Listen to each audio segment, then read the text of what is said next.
Hello दोस्तों, गगन आशीष में आपका स्वागत है। आज की वीडियो में हम मौलिक अधिकारों की कड़ी में भाग 3 लेके आए हैं, जिसमें स्वतंत्रता के अधिकारों पर बात करेंगे। उससे पहले अगर अभी तक हमारे चैनल गगन आशीष को सब्सक्राइब नहीं किया है तो हमारे चैनल को सब्सक्राइब करें, लाइक करें और हमारे नोटिफिकेशन को पाने के लिए बेल आइकन को जरूर प्रेस करिए। तो चलिए शुरू करते हैं। स्वतंत्रता का अधिकार। भारतीय संविधान में स्वतंत्रता का अधिकार अनुच्छेद 19 से अनुच्छेद 22 तक दिए गए हैं। कहाँ से कहाँ तक? अनुच्छेद 19 से अनुच्छेद 22 तक। प्रश्न पूछा जाता है कि स्वतंत्रता के अधिकारों का प्रावधान कहाँ से कहाँ तक है, तो स्वतंत्रता के अधिकारों का प्रावधान हमारे भारतीय संविधान में अनुच्छेद 19 से अनुच्छेद 22 तक है। अनुच्छेद 19 से अनुच्छेद 22 तक इन पर हम बात करते हैं। अनुच्छेद 19 में 6 प्रकार की स्वतंत्रताओं के संरक्षण का प्रावधान है। कितने? 6 प्रकार की स्वतंत्रताओं के संरक्षण का प्रावधान है। और राज्य इन स्वतंत्रताओं पर क्या प्रतिबंध लगा सकता है? क्या प्रतिबंध लगा सकता है? मतलब अनुच्छेद 19 में जो 6 प्रकार की स्वतंत्रताएं नागरिकों को दी गई हैं वो सीमित हैं। उनको सिर्फ उतनी ही स्वतंत्रता प्रदान की गई है जितने से किसी व्यक्ति के या किसी नागरिक की स्वतंत्रता या उसके मौलिक अधिकारों का उल्लंघन न होने पाए। यदि इन 6 प्रकार की स्वतंत्रताओं का प्रयोग करते हुए राष्ट्र की एकता व अखंडता या किसी व्यक्ति की मौलिक अधिकारों का उल्लंघन होता है तो राज्य इन पर प्रतिबंध लगा सकता है। जो 6 प्रकार की स्वतंत्रताएं प्रदान की गई हैं, इनके द्वारा किसी दूसरे व्यक्ति के मौलिक अधिकारों या उसके अधिकारों का किसी प्रकार से उल्लंघन न होने पाए। यदि इन अधिकारों का प्रयोग करते हुए किसी व्यक्ति के मौलिक अधिकारों का उल्लंघन होता है तो राज्य इन पर प्रतिबंध लगा सकता है। इन अधिकारों से राष्ट्र की एकता व अखंडता को नुकसान नहीं होना चाहिए। अगर ऐसी स्थिति होती है तो वहीं पर राज्य इस पर ब्रेक लगा देगा, प्रतिबंध लगा देगा। तो अनुच्छेद 19 में जितनी भी स्वतंत्रताएँ प्रदान की गई, राज्य इन पर प्रतिबंध लगा सकता है। 6 प्रकार की स्वतंत्रताएँ इसमें दी गई हैं, इन पर हम एक एक करके बात करते हैं। हमारा पहला है अनुच्छेद 19A में जो दिया गया है वाक एवं अभिव्यक्ति की स्वतंत्रता। कौन सी? वाक एवं अभिव्यक्ति की स्वतंत्रता अनुच्छेद 19A में दिया गया है। प्रत्येक नागरिक को बोलने और अभिव्यक्ति की स्वतंत्रता होगी। अनुच्छेद 19A प्रावधान करता है कि प्रत्येक नागरिक को बोलने और अभिव्यक्ति की स्वतंत्रता होगी। कोई भी व्यक्ति हो उसको बोलने का अधिकार होगा। किसी भी व्यक्ति से उसको बोलने का अधिकार होगा और उसे अभिव्यक्ति की स्वतंत्रता भी प्रदान की गई है। अभिव्यक्ति मतलब उसको कोई कलाकारी कर सकता है, कोई दृश्य दिखा सकता है, जैसे नाटक हो गया, ऑर्केस्ट्रा हो गया, ऐसे जो है वो अभिव्यक्ति करने की भी उसको स्वतंत्रता प्रदान की गई है। मगर अपनी अभिव्यक्ति से किसी दूसरे व्यक्ति को या किसी समुदाय को उसके मौलिक अधिकारों का उल्लंघन न होने पाए। किसी व्यक्ति या समुदाय के मौलिक अधिकारों का उल्लंघन न हो पाए। अभिव्यक्ति से या बोलने से कुछ ऐसा न बोल दे जिससे राष्ट्र की एकता व अखंडता को नुकसान हो जाए। बोलने का अधिकार दिया गया मगर एक सीमित है। उसके बोलने से किसी व्यक्ति के मौलिक अधिकार या राष्ट्र की एकता व अखंडता को नुकसान न होने पाए। अगर ऐसा होता है तो राज्य इस पर प्रतिबंध लगा देगा। तो अनुच्छेद 19A वाक एवं अभिव्यक्ति की स्वतंत्रता प्रदान करता है। और सर्वोच्च न्यायालय ने अनुच्छेद 19A को विस्तार करते हुए निम्नलिखित स्वतंत्रताओं को प्रदान किया, जैसे कि प्रेस की स्वतंत्रता। कौन सी? प्रेस की स्वतंत्रता अनुच्छेद 19A में है। और व्यावसायिक विज्ञापन की स्वतंत्रता, मत देने का अधिकार, चुप रहने का अधिकार, प्रदर्शन और विरोध का अधिकार आदि अधिकार जो हैं, ये स्वतंत्रताएं जो हैं अनुच्छेद 19A के अंतर्गत ही आती हैं। सर्वोच्च न्यायालय ने ऐसी व्यवस्था की है।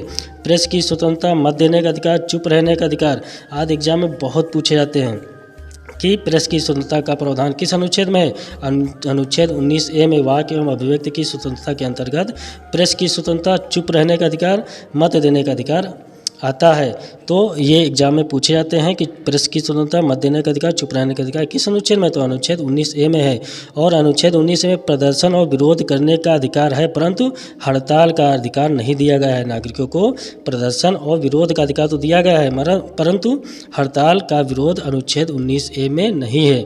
आगे बात करते हैं अनुच्छेद 19B की। अनुच्छेद 19B में शांतिपूर्वक और निरायुध सम्मेलन की स्वतंत्रता है। कौन सी? शांतिपूर्वक और निरायुध सम्मेलन की स्वतंत्रता का प्रावधान अनुच्छेद 19B में है। इसमें कहा गया है कि सभी नागरिकों को बिना हथियार के शांतिपूर्वक सम्मेलन करने का अधिकार होगा और इस प्रकार का सम्मेलन केवल सार्वजनिक भूमि पर ही किया जा सकता है। अनुच्छेद 19B प्रावधान करता है कि कोई भी नागरिक हो उसे बिना हथियार के शांतिपूर्वक सम्मेलन करने का अधिकार है वो सम्मेलन कर सकता है, परंतु सम्मेलन में हथियारों का प्रयोग न हो। कोई भी नागरिक है उसे शांतिपूर्वक बिना हथियार के जनसभा बुलाने का अधिकार है, जनसभाओं का आयोजित कर सकता है और इसमें शांतिपूर्वक जो है सम्मेलन होगा। जो जनसभाएं होंगी वो शांतिपूर्वक होंगी और बिना हथियार के होंगी। अगर बिना हथियार के अगर कोई भी व्यक्ति जनसभा में या सम्मेलन में हथियार का प्रयोग करता है और शांतिपूर्वक न होकर इसमें शोर शराबा होता है तो राज्य इस पर प्रतिबंध भी लगा सकता है। और ऐसे सम्मेलन जनसभाएं केवल सार्वजनिक भूमि पर होंगी, किसी निजी संपत्ति या निजी भूमि पर नहीं किया जाएगा। तो अनुच्छेद 19B शांतिपूर्वक निरायुध सम्मेलन की स्वतंत्रता प्रदान करता है। आगे बात करते हैं संघ बनाने की स्वतंत्रता। संघ बनाने की स्वतंत्रता अनुच्छेद 19C। अनुच्छेद 19C में सभी नागरिकों को संघ अथवा संगठन बनाने की स्वतंत्रता होगी, जिसमें विभिन्न प्रकार की समितियां, फर्म, क्लब और राजनीतिक दल बनाने का अधिकार शामिल है।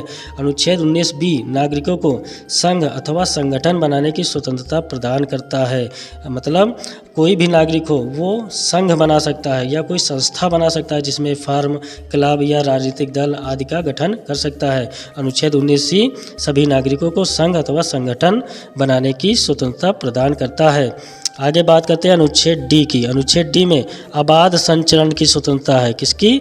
अबाध संचरण की स्वतंत्रता प्रदान करता है कौन? अनुच्छेद D। भारत के राज्य क्षेत्र में प्रत्येक नागरिक को एक राज्य से दूसरे राज्य में स्वतंत्र संचरण या घूमने की स्वतंत्रता होगी।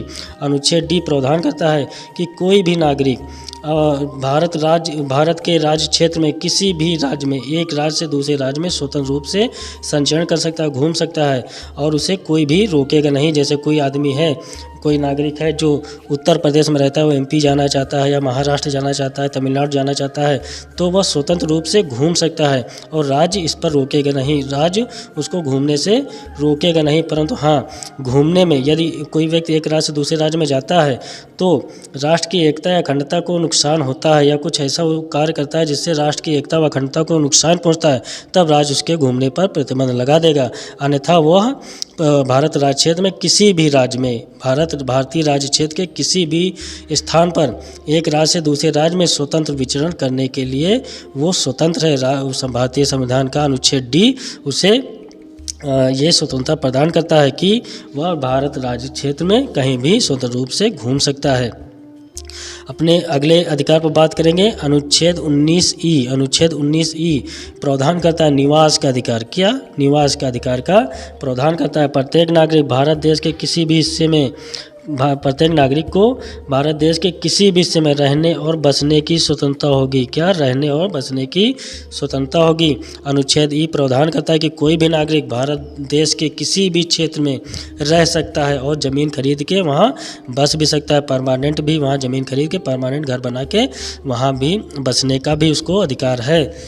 अनुच्छेद E क्या प्रावधान करता है कि कोई भी नागरिक भारत राज्य क्षेत्र में कहीं भी रह सकता है और बस सकता है। जैसे कोई भी आदमी है किसी राज्य में रहता है, दूसरे राज्य में अगर ज़मीन खरीद के घर बनवा ले तो उसे रहने का अधिकार होगा। अनुच्छेद 19E ऐसा प्रावधान करता है। परंतु जनजातीय क्षेत्रों में संस्कृत भाषा और रिवाजों के आधार पर बाहर के लोगों का प्रवेश प्रतिबंधित किया जा सकता है। जो जनजातीय क्षेत्र हैं उनकी कुछ विशेष संस्कृत होती हैं, विशेष भाषाएं होती हैं और रिवाज होती हैं। अगर वहाँ पे बाहर का कोई व्यक्ति जाता है तो उनकी संस्कृत भाषा और रिवाजों पर प्रभाव पड़ सकता है। तो राज्य जनजातीय क्षेत्रों में बाहर के लोगों के प्रवेश पर प्रतिबंध लगा सकता है। इसके अतिरिक्त अन्य जो जगह है वहाँ पर कोई प्रतिबंध नहीं है, व्यक्ति जाके वहाँ पर रह सकता है और बस भी सकता है। आगे बात करते हैं अनुच्छेद 19F की। अनुच्छेद 19F में संपत्ति का अधिकार है। क्या संपत्ति का अधिकार था? अनुच्छेद 19F में संपत्ति का अधिकार था, परंतु 46वें संविधान संशोधन अधिनियम 1978 के द्वारा इसे हटा दिया गया और इसे 300A में रखा गया है। अब ये अनुच्छेद 19F में नहीं है। तो अपने अगले उस पर बात करते हैं 19G। 19G में व्यापार करने की स्वतंत्रता प्रदान की गई है। क्या? व्यापार करने की स्वतंत्रता हमारे भारत देश का संविधान के अनुच्छेद 19G में प्रावधान है कि सभी नागरिकों को स्वतंत्रता होगी। सभी नागरिकों को स्वतंत्रता होगी, परंतु सभी नागरिकों को व्यापार करने की स्वतंत्रता होगी, परंतु इसमें अनैतिक व्यवसाय शामिल नहीं होंगे। सभी नागरिक हम अपने जीवन व्यापन के लिए उनको व्यापार करने की स्वतंत्रता प्रदान की गई, परंतु अनैतिक व्यवसाय पर प्रतिबंध लगा लगाया गया है। कोई नागरिक ऐसा व्यवसाय नहीं करेगा जो अनैतिक हो। अनैतिक जैसे महिला या बच्चों का दुरुपयोग, महिलाओं या बच्चों का दुरुपयोग, खतरनाक औषधियों विस्फोटक व्यवसाय, जैसे कोई विस्फोटक होते हैं, गोला बम बारूद जो होते हैं, इनका व्यवसाय नहीं करेगा। ये क्या अनैतिक व्यवसाय है। अगर कोई व्यक्ति ऐसे व्यवसाय करना चाहता भी है तो वो उनको जो है सरकार से, राज्य से लाइसेंस लेना पड़ेगा। उसके लिए लाइसेंस अनिवार्य है। अगर कोई व्यक्ति बिना लाइसेंस के ऐसा अनैतिक व्यवसाय करता है तो राज्य इन पर प्रतिबंध लगा सकता है। तो प्रत्येक व्यक्ति को जीवन यापन के लिए व्यापार करने की स्वतंत्रता होगी। कोई भी व्यापार वो कर सकता है, परंतु अनैतिक व्यापार इसमें शामिल नहीं है। तो अनुच्छेद 19G व्यक्ति को जीवन यापन के लिए व्यापार करने की स्वतंत्रता प्रदान करता है। आगे अनुच्छेद 20 पर बात करते हैं। अनुच्छेद 20 में अपराधों के लिए दोष सिद्ध का संरक्षण है। क्या है? अपराधों के लिए दोष सिद्ध का संरक्षण अनुच्छेद 20 में है। अनुच्छेद 20 में अपराधों के लिए दोष सिद्ध के संरक्षण का प्रावधान है। अनुच्छेद 20 किसी अभियुक्त या दोषी करार व्यक्ति को मनमाने और अतिरिक्त दंड से संरक्षण प्रदान करता है। अनुच्छेद 20 किसी दोषी करार व्यक्ति को मनमाने और अतिरिक्त दंड से संरक्षण प्रदान करता है। कोई भी व्यक्ति हो जो अपराध करता है, उस अपराध के लिए एक निर्धारित दंड होता है और उस अपराधी, उस दोषी करार व्यक्ति को उस निर्धारित दंड से अधिक दंड नहीं दिया जाएगा या मनमाने तरीके से दंड नहीं दिया जाएगा, या जो दंड निर्धारित है उस दंड के अतिरिक्त दंड नहीं दिया जाएगा। अनुच्छेद 20 ऐसा प्रावधान करता है। इसमें 3 प्रकार की व्यवस्थाएं हैं। पहली है, किसी व्यक्ति को तब तक दोषी नहीं ठहराया जा सकता है जब तक उसका दोष सिद्ध न हो जाए। किसी व्यक्ति को तब तक हम दोषी नहीं कर सकते हैं जब तक उस व्यक्ति का दोष सिद्ध नहीं हो जाता है। अगर कोई व्यक्ति चोरी करता है तो हम उसको चोर नहीं कह सकते हैं। अगर कोई चोरी करता भी है तो हम उसे तब तक चोर नहीं कहेंगे जब तक यह सिद्ध नहीं हो जाता है कि उसी व्यक्ति ने चोरी की है। तो अनुच्छेद 20 किसी व्यक्ति को तब प्रावधान करता है कि किसी व्यक्ति को तब तक दोषी नहीं कहा जा सकता है जब तक उसका दोष सिद्ध न हो जाए। आगे है कि किसी व्यक्ति को अपराध करते समय प्रचलित दंड से अधिक दंड नहीं दिया जाएगा। अनुच्छेद 20 प्रावधान करता है कि किसी व्यक्ति को अपराध करते समय जो दंड प्रचलन में था वही दंड दिया जाएगा, उससे अधिक दंड नहीं दिया जाएगा। जैसे किसी व्यक्ति ने जैसे थप्पड़ मारने की सज़ा, मान लो कि 2 दिन की जेल है। किसी व्यक्ति को थप्पड़ मारने की सज़ा 2 दिन की जेल है, परंतु किसी व्यक्ति ने थप्पड़ मार दिया, उसका मामला कोर्ट चला गया, कोर्ट में पेंडिंग हो गया, फैसला आता है 10 साल बाद और 10 साल में थप्पड़ मारने की सज़ा 1 साल की जेल हो गई। तो उस व्यक्ति ने जब थप्पड़ मारा था तब तो थप्पड़ मारने की सज़ा मात्र 2 दिन की जेल थी, और जब फैसला आया तब थप्पड़ मारने की सज़ा 1 साल की जेल हो गई। परंतु उस व्यक्ति को 2 दिन की ही जेल होगी, क्योंकि जब उसने अपराध किया था, जब उसने थप्पड़ मारा था, तब जो है दंड क्या था, 2 दिन की जेल थी, ना कि 1 साल की जेल। तो अनुच्छेद 20 प्रावधान करता है कि अपराध करते समय जो दंड प्रचलन में है वही दंड दिया जाएगा, उससे अधिक दंड नहीं दिया जाएगा। अनुच्छेद 20 ऐसा प्रावधान करता है। आगे बात करते हैं कि किसी व्यक्ति को एक ही अपराध के लिए एक से अधिक बार दंड नहीं दिया जाएगा। कोई भी अपराधी व्यक्ति है, कोई भी दोषी करार व्यक्ति है, उसको एक ही अपराध के लिए सिर्फ और सिर्फ 1 बार दंड दिया जाएगा, 1 से अधिक बार दंड नहीं दिया जाएगा। जैसे किसी व्यक्ति को दंड दे दिया गया थप्पड़ मारने के लिए, उसे 2 दिन की जेल हो गई। किसी व्यक्ति को 2 दिन की जेल हो गई इस बात के लिए कि उसने किसी व्यक्ति को थप्पड़ मारा है, परंतु उसने थप्पड़ मारा भी नहीं और जेल चला गया। जेल से वापस आने के बाद अगर उसने उसी व्यक्ति को थप्पड़ मार दिया जिसके लिए उसे जेल हुई है, तो उसे दोबारा जेल नहीं भेजा जाएगा, क्योंकि इसी अपराध के लिए उसने जो है जेल काट ली है। उसने जो है जो अपराध किया भी नहीं था, उस अपराध के लिए उसे दंड मिल चुका है। अब अगर वो दोबारा वही अपराध कर देता है तो उसे दोबारा दंड का प्रावधान नहीं है। अनुच्छेद 20 प्रावधान करता है कि किसी भी व्यक्ति को एक अपराध के लिए सिर्फ 1 बार ही दंड दिया जाएगा, दोबारा नहीं। आगे बात करते हैं, किसी व्यक्ति को स्वयं अपने विरुद्ध साक्षी होने के लिए बाध्य नहीं किया जाएगा। मतलब किसी व्यक्ति को अपने ही खिलाफ, अपने ही विरुद्ध गवाही या साक्षी होने के लिए बाध्य नहीं किया जाएगा। अगर किसी व्यक्ति को पुलिस पकड़ ले जाती है, उदाहरण के तौर पर अगर देखें, किसी व्यक्ति को पुलिस पकड़ ले जाए और उससे पूछे कि तुमने ये अपराध किया है, तो वो तो कहेगा नहीं हमने अपराध नहीं किया। तब पुलिस क्या करती है, ज़बरदस्ती उसको मार मार के कबूल करवाती है कि नहीं तुमने अपराध किया है। तो अनुच्छेद 20 प्रावधान करता है कि स्वयं के खिलाफ साक्षी होने के लिए बाध्य नहीं किया जा सकता है। तो पुलिस तो उस व्यक्ति को तो चाहिए पुलिस से झूठ बोल दे कि नहीं हाँ हमने अपराध किया है। जो उसने अपराध नहीं किया है, पुलिस की मार से बचने के लिए वो झूठ बोल दे पुलिस से कि नहीं हमने अपराध किया है। परंतु जब पुलिस कोर्ट में उसको हाजिर करे तो कोर्ट को साफ साफ बता दे कि हमने पुलिस की मार से बचने के लिए ऐसा बोला कि हमने अपराध किया, जबकि हमने अपराध किया नहीं है। तब कोर्ट जो है उस व्यक्ति को छोड़ देगी और पुलिस पर आवश्यकता अनुसार कार्रवाई करेगी। तो अनुच्छेद 20 ऐसा प्रावधान करता है कि किसी व्यक्ति को स्वयं अपने विरुद्ध साक्षी होने के लिए बाध्य नहीं किया जा सकता है। हम अब अपने अगले अनुच्छेद और बहुत ही इम्पोर्टेंट अनुच्छेद पर बात करेंगे, अनुच्छेद 21 पर। अनुच्छेद 21 प्राण और दैहिक स्वतंत्रता के संरक्षण की बात करता है। अनुच्छेद 21 में प्राण और दैहिक स्वतंत्रता के संरक्षण का प्रावधान है। किसी व्यक्ति को उसके प्राण और दैहिक स्वतंत्रता से विधि द्वारा स्थापित प्रक्रिया के अनुसार ही वंचित किया जाएगा अथवा नहीं। मतलब किसी व्यक्ति को प्राण और दैहिक स्वतंत्रता से विधि द्वारा जो प्रक्रिया स्थापित है, जो कानून में प्रक्रिया है, उसी प्रक्रिया के अनुसार ही प्राण और दैहिक स्वतंत्रता से वंचित किया जाएगा अथवा उसे वंचित नहीं किया जाएगा। जो कानून में प्रक्रिया है उसी प्रक्रिया के अनुसार, उसी विधि के अनुसार सिर्फ प्राण और दैहिक स्वतंत्रता को वंचित किया जा सकता है अथवा राज्य किसी अन्य प्रक्रिया के द्वारा प्राण और दैहिक स्वतंत्रता को वंचित नहीं कर सकता है। राज्य प्राण और दैहिक स्वतंत्रता को सिर्फ और सिर्फ कानूनी अधिकार पर रोक सकता है। राज्य क्या प्राण और दैहिक स्वतंत्रता के अधिकार को सिर्फ और सिर्फ कानूनी आधार पर रोक सकता है, अपने मनमाने तरीके से नहीं कि किसी को अपने व्यक्तिगत दुश्मनी या व्यक्तिगत किसी और कारणवश से उसको रोक ले। सिर्फ जो कानून में प्रावधान है, जो कानूनी प्रक्रिया है, कानूनी प्रक्रिया के आधार पर ही प्राण और दैहिक स्वतंत्रता से वंचित कर सकता है अथवा उसे वंचित नहीं कर सकता है। और अनुच्छेद 21 में, भारतीय संविधान के अनुच्छेद 21 में सर्वोच्च न्यायालय ने मेनका मामले के अंतर्गत निम्नलिखित अधिकारों को शामिल किया है। कौन से अधिकार हैं? मानवीय प्रतिष्ठा के साथ जीवन जीने का अधिकार। प्रत्येक व्यक्ति को मानवीय प्रतिष्ठा के साथ जीवन जीने का अधिकार है। और शुद्ध पेयजल का अधिकार, शुद्ध पेयजल का अधिकार भी अनुच्छेद 21 के अंतर्गत आता है। प्रत्येक व्यक्ति को शुद्ध पेयजल का अधिकार है। निजता का अधिकार है, प्रत्येक व्यक्ति को निजता का भी अधिकार है। अगर वो चाहे तो अपनी निजी जो प्राइवेसी है उसको शेयर नहीं कर सकता, उसका अधिकार है। निजता का अधिकार है, अपनी जो बातें छिपाने वाली हैं उसको वो छिपा सकता है और उसे कोई बाध्य नहीं कर सकता है बताने के लिए। सूचना का अधिकार, प्रत्येक नागरिक को सूचना का अधिकार है। वो चाहे तो राज्य से किसी भी टॉपिक पर सूचना मांग सकता है, ऐसा उसको अधिकार है। सूचना पाने का अधिकार प्रत्येक व्यक्ति को है। अनुच्छेद 21 ऐसा प्रावधान करता है। अनुच्छेद 21 में सूचना पाने का अधिकार है, राज्य से सूचना मांग सकता है।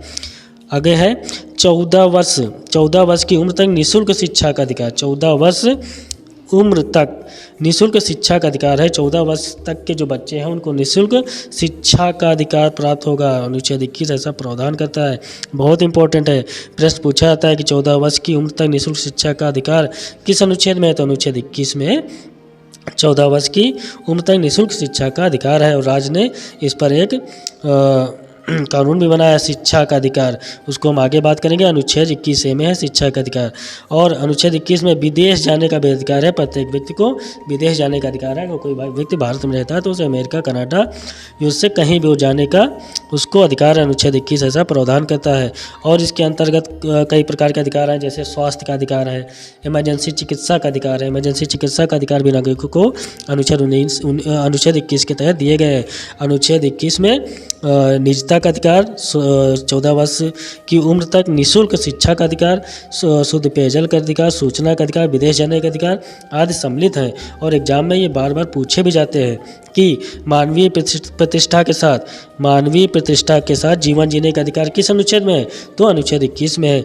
निजता का अधिकार, 14 वर्ष की उम्र तक निःशुल्क शिक्षा का अधिकार, शुद्ध पेयजल का अधिकार, सूचना का अधिकार, विदेश जाने का अधिकार और स्वास्थ्य का अधिकार, इमरजेंसी चिकित्सा का अधिकार आदि अधिकार अनुच्छेद 21 में है। शिक्षा का अधिकार। दोस्तों, 26 नवंबर 1949 को जब हमारा संविधान बनकर तैयार हुआ तो हमारे मूल संविधान में अनुच्छेद 21A नहीं था। हमारे मूल संविधान में अनुच्छेद 21 नहीं था। इस अनुच्छेद को 86वें संविधान संशोधन अधिनियम 2002 कब 86वें संविधान संशोधन अधिनियम 2002 के द्वारा अनुच्छेद 21A भारतीय संविधान में जोड़ा गया। अनुच्छेद 21A में प्रावधान किया गया कि राज्य 6 वर्ष से 14 वर्ष तक की आयु के सभी बालकों के लिए निःशुल्क और अनिवार्य शिक्षा की व्यवस्था करेगा। मतलब राज्य 6 वर्ष से 14 वर्ष तक के जितने भी बालक हैं उनको निःशुल्क और अनिवार्य शिक्षा उपलब्ध कराएगा, ऐसा अनुच्छेद 21A में प्रावधान किया गया। और 2002 से जब ये अनुच्छेद संविधान भारतीय संविधान में जोड़ा गया तभी से शिक्षा का अधिकार एक मौलिक अधिकार बन गया। इससे पहले शिक्षा का अधिकार भारतीय संविधान में तो था परंतु ये एक मौलिक अधिकार नहीं था। संविधान के अनुच्छेद 45 में ये व्यवस्था की गई थी कि राज्य जो है 14 वर्ष तक के बालकों के लिए निःशुल्क और अनिवार्य शिक्षा की व्यवस्था का प्रयास करेगा, परंतु राज्य के ऊपर कोई बाउंडेशन नहीं था, राज्य बाध्य नहीं था इसके लिए। परंतु 2002 से जब से संविधान में 21A जोड़ा गया तब से शिक्षा का अधिकार मौलिक अधिकार बन गया है। अब राज्य के लिए बाध्य हो गया है कि 6 से 14 वर्ष तक के बच्चों के लिए निःशुल्क और अनिवार्य शिक्षा उपलब्ध कराए। तो अनुच्छेद 21A में 6 वर्ष से 14 वर्ष तक के बच्चों के लिए निःशुल्क और अनिवार्य शिक्षा की व्यवस्था है। अनुच्छेद 21 से 86वें संविधान संशोधन अधिनियम 2002 के द्वारा जोड़ा गया और अब शिक्षा का अधिकार एक मौलिक अधिकार है। भारतीय संसद ने शिक्षा का अधिकार अधिनियम 2009 पारित किया। कब? 2009 में भारतीय संसद ने शिक्षा का अधिकार अधिनियम 2009 पारित किया, जिसे 1 अप्रैल 2010 को संपूर्ण देश में लागू कर दिया गया। RTE act, right to education act 2009 में पारित हुआ। कब पारित हुआ? 2009 में। पूछा जाता है, प्रश्न बहुत पूछा जाता है कि शिक्षा का अधिकार अधिनियम कब लागू हुआ और इसे कब पारित किया गया? तो 2009 में पारित किया गया और 1 अप्रैल 2010 को लागू कर दिया गया। राइट टू एजुकेशन शिक्षा का अधिकार अधिनियम 2009 1 अप्रैल 2010 से संपूर्ण भारत देश में लागू हो गया। और अनुच्छेद 21 से जिसमें शिक्षा का अधिकार का प्रावधान है, इसे 86वें संविधान संशोधन अधिनियम 2002 के द्वारा संविधान के अनुच्छेद 21 में जोड़ा गया। आगे बात करते हैं अनुच्छेद 22 की। अनुच्छेद 22 में कुछ दशाओं में गिरफ्तारी में संरक्षण का प्रावधान है। किसका प्रावधान है? कि गिरफ्तारी में संरक्षण का प्रावधान है अनुच्छेद 22 में। अनुच्छेद 22 किसी व्यक्ति को गिरफ्तारी में संरक्षण प्रदान करता है। क्या प्रदान करता है? संरक्षण। गिरफ्तार हुए व्यक्ति को गिरफ्तारी में संरक्षण प्रदान करता है। अनुच्छेद 22 में निम्नलिखित प्रकार के अधिकार हैं। पहला अधिकार है गिरफ्तार करने के आधार पर सूचना देने का अधिकार। मतलब अगर पुलिस किसी व्यक्ति को गिरफ्तार करती है तो गिरफ्तार करने से पूर्व पुलिस को व्यक्ति को बताना होगा कि किस आधार पर उस व्यक्ति को गिरफ्तार कर रही है। ऐसा व्यक्ति को अधिकार पर दिया गया है संविधान के अनुच्छेद 22 द्वारा कि गिरफ्तार करने से पूर्व गिरफ्तारी के कारणों से अवगत कराया जाए। तो पुलिस को किसी व्यक्ति को गिरफ्तार करने से पहले गिरफ्तारी के कारणों को बताना होता है। अगला अधिकार है विधि व्यवसायी से परामर्श और प्रतिरक्षा का अधिकार। गिरफ्तार हुए व्यक्ति को यह अधिकार है कि वह अपने पसंद के वकील से विचार विमर्श करे और अपने बचाव के लिए उससे सलाह ले। तो अनुच्छेद 22 व्यक्ति को अधिकार देता है कि वह अपने पसंद के वकील से विचार विमर्श करे। आगे बात करते हैं दंडाधिकारी या मजिस्ट्रेट के सम्मुख 24 घंटे में पेश होने का अधिकार। अगर कोई व्यक्ति गिरफ्तार हो जाता है तो उसको यह अधिकार है कि उसे 24 घंटे में दंडाधिकारी या मजिस्ट्रेट के सामने प्रस्तुत किया जाए और इस 24 घंटे में आने जाने का समय, यात्रा के दौरान जो समय लगता है वो भी सम्मिलित है। व्यक्ति को 24 घंटे के अंदर ही मजिस्ट्रेट के सम्मुख प्रस्तुत करने का अधिकार है। आगे बात करते हैं दंडाधिकारी द्वारा 24 घंटे में रिहा करने का अधिकार। जो व्यक्ति गिरफ्तार होता है उसे 24 घंटे के अंदर मजिस्ट्रेट के सामने प्रस्तुत किया जाता है और मजिस्ट्रेट उसे 24 घंटे में रिहा कर देता है। ऐसा व्यक्ति को अधिकार दिया गया है अनुच्छेद 22 के द्वारा कि मजिस्ट्रेट 24 घंटे के अंदर गिरफ्तार हुए व्यक्ति को रिहा करे। तो जब 24 घंटे के अंदर व्यक्ति को मजिस्ट्रेट के सामने प्रस्तुत किया जाता है तो वह धारा 151 के तहत व्यक्ति को रिहा कर देता है 24 घंटे के अंदर ही। तो अनुच्छेद 22 कुछ दशाओं में व्यक्ति को गिरफ्तारी में संरक्षण प्रदान करता है। अनुच्छेद 22 में गिरफ्तारी में संरक्षण का प्रावधान है। दोस्तों, अगर अभी तक हमारे चैनल गगन ICS को सब्सक्राइब नहीं किया तो हमारे चैनल गगन ICS को सब्सक्राइब करें, लाइक करें और हमारे नोटिफिकेशन को पाने के लिए बेल आइकन को जरूर प्रेस करें।